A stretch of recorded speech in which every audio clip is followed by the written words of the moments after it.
Comme annoncé tout à l'heure, maintenant on va vous présenter l'ensemble des étapes qu'on devrait suivre pour avoir le paiement. C'est-à-dire l'ensemble des étapes de la réquisition jusqu'à ouvrir à l'étape de l'émission de chèque ou au paiement. La première étape, c'est que, comme je vous ai dit, c'est qu'au niveau du service de l'ordinateur, on fait la saisie. C'est-à-dire l'administration fait la saisie de la dépense dans le système informatique qui s'appelle SysDep. Et en même temps, avant la signature de l'ordinateur, il y a le contrôleur financier qui intervient, qui donne un visa préalable qu'on appelle, la première étape, c'est l'étape qui commence de 10 à 20.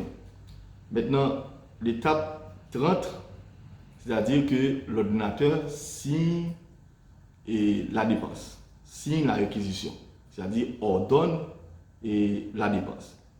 Maintenant, une fois que l'ordinateur, en quelque sorte le ministre en question, signe la dépense, il transmet directement cette réquisition au ministère des Finances à travers la direction générale du budget. À ce moment-là, au niveau de la direction générale du budget, on va transférer le dossier à la direction du contrôle budgétaire. Le contrôleur financier qui aura à vérifier encore une seconde fois la réquisition pour exercer un contrôle qu'on appelle contrôle de conformité ou de régularité de la dépense. N'oubliez pas qu'on est toujours dans une logique de budget moyen.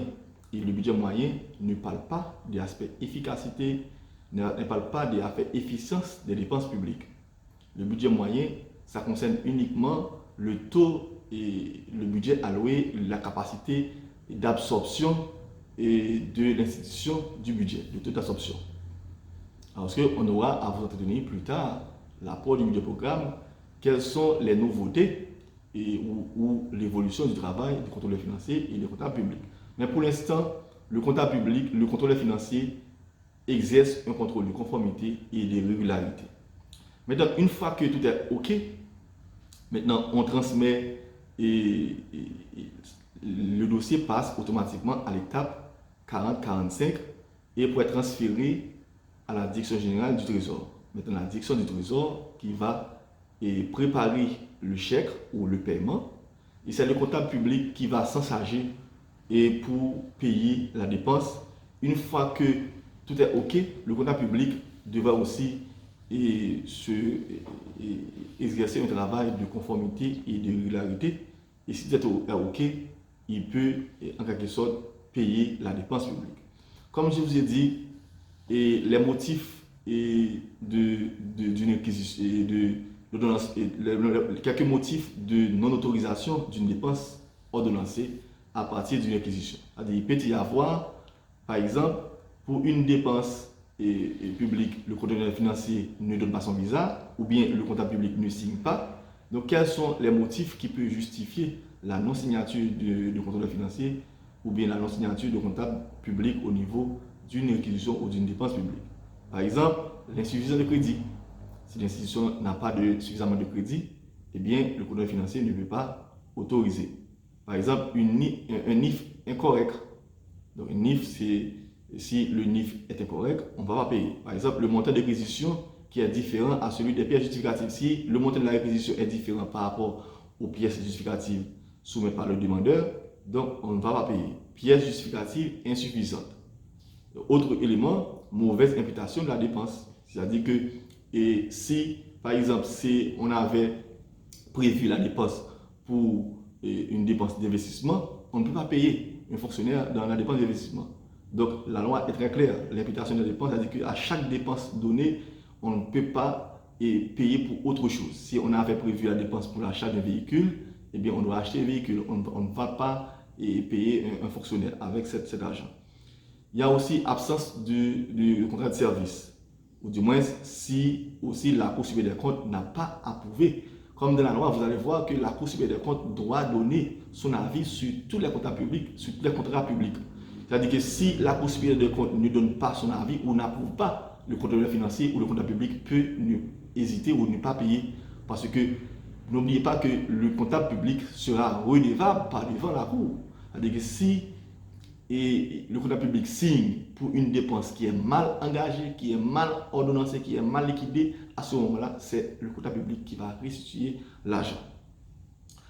Donc, c'est l'ensemble des motifs qui peut expliquer la non-autorisation d'une dépense ordonnancée. Maintenant, pour véritablement comment ça marche dans le processus d'exécution d'une dépense. Alors, il faut identifier deux grandes phases dans le processus. La première phase, c'est la phase administrative. Et la deuxième phase, c'est la phase comptable. Dans la phase administrative, nous allons voir, il y a la première étape qui c'est l'engagement de la dépense. La deuxième étape, c'est la liquidation. Et la troisième étape, c'est l'ordonnancement. Mais bien avant d'engager la dépense, le contrôleur financier doit donner son visa préalable. C'est un souci d'assurer la régularité de la dépense publique. Le contrôleur financier intervient à deux moments de la dépense publique. Quels sont ces deux moments? Avant, c'est-à-dire avant même de préparer la réquisition, le contrôleur financier doit vérifier s'il y a disponibilité. C'est-à-dire si on va faire une nomination pour un fonctionnaire public quelconque, eh bien, on ne peut pas nommer le fonctionnaire, il n'y a pas de crédit. C'est-à-dire on doit d'abord vérifier s'il y a des provisions dans le budget de l'institution pour nommer un nouveau employé. Donc, le contrôleur financier agit avant l'engagement. Le contrôleur financier agit aussi tout de suite après l'ordonnancement.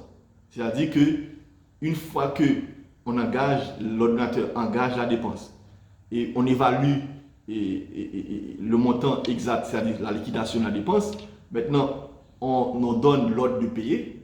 Maintenant, le contrôleur financier doit aussi faire un autre contrôle, c'est-à-dire que s'il n'y a pas de trésorerie pour le moment, le contrôleur financier ne va pas signer non plus. Parce que même si le crédit a été prévu dans le budget de l'institution, mais on va décaisser en fonction des trésoreries disponibles. Donc s'il n'y a pas de trésorerie, donc le contrôleur financier ne va pas payer. Il ne va pas exécuter l'ordre. Et ou du moins, le comptable public, dans la phase comptable, le comptable public doit vérifier si il y a la signature bel et bien de la réquisition du contrôleur financier, si toutes les procédures sont respectées, si le contrat est correct, etc., etc. Donc, le comptable public exerce presque à peu près la même fonction que le contrôleur financier, c'est le contrôle de conformité des dossiers et de régularité de la dépense. Donc, une fois que tout est OK, le comptable public paie normalement. Il faut souligner qu'il existe deux types d'engagement. Il y a un engagement juridique, ce qu'on appelle, donc la question à se poser, c'est quel événement. Il y a un engagement comptable, c'est-à-dire quel est le montant exact doit-on retenir. Cet engagement juridique qu'on parle doit être procédé d'un contrôle de régularité exercé par le contrôleur financier. La phase de liquidation de dépenses publiques, c'est la détermination du montant à payer. C'est-à-dire quel est le montant exact qu'on doit payer. Le montant à payer qui a été évalué approximativement au moment de l'engagement sera fixé définitivement au moment de la liquidation. Maintenant, la phase de l'ordonnancement, c'est cet acte administratif donnant conformément à l'acte d'engagement et au résultat de la liquidation l'ordre de payer. Vous comprenez? Donc, tout ordonnancement ou délégation de crédit ne peut être présenté à la signature de l'ordonnateur qu'après avoir été soumis au visa préalable du contrôleur financier. N'oubliez pas, tout ordonnancement ou délégation de crédit ne peut être présenté à la signature de l'ordonnateur qu'après avoir été soumis au visa du contrôleur financier. Ce n'est pas moi qui le dis, c'est l'article 81 de la loi du 4 mai 2016 sur l'élaboration et l'exécution des lois de finances. Maintenant, il est fait référence au comptable public du Trésor, de mettre en paiement des ordonnancements non vertus de visa préalable. Un comptable public au niveau du Trésor ne peut pas payer ou prendre l'engagement de payer une dépense s'il ne voit pas la signature du comptable public et du contrôleur financier. Donc, cette phase, et la deuxième phase de la dépense, on a parlé de la phase administrative, mais la phase comptable, cette phase ne comporte qu'une seule opération, à savoir le paiement effectué par le comptable public. Le paiement est l'acte par lequel l'organisme public se libère de sa dette. Donc, le comptable public, en quelque sorte, et c'est lui qui doit clôturer le processus. Donc, vous voyez que vous comprenez la chaîne managériale, il y a 3 étapes qui doivent être franchies. C'est-à-dire que engagement de dépense, sa liquidation et son lancement, c'est sur la juridiction de l'ordinateur, mais avec un contrôleur financier qui se trouve au sein de l'entité en question, de l'entité dépensière, qui va vérifier essentiellement le contrôle de conformité et de régularité, étant donné qu'on est dans une approche de budget moyen. Quand on sera en budget programme, ce sera autre chose. Donc, le travail des contrôleurs financiers et du comptable public va évoluer. Donc, je vais vous parler plus en détail lorsqu'on sera arrivé au module du budget programme.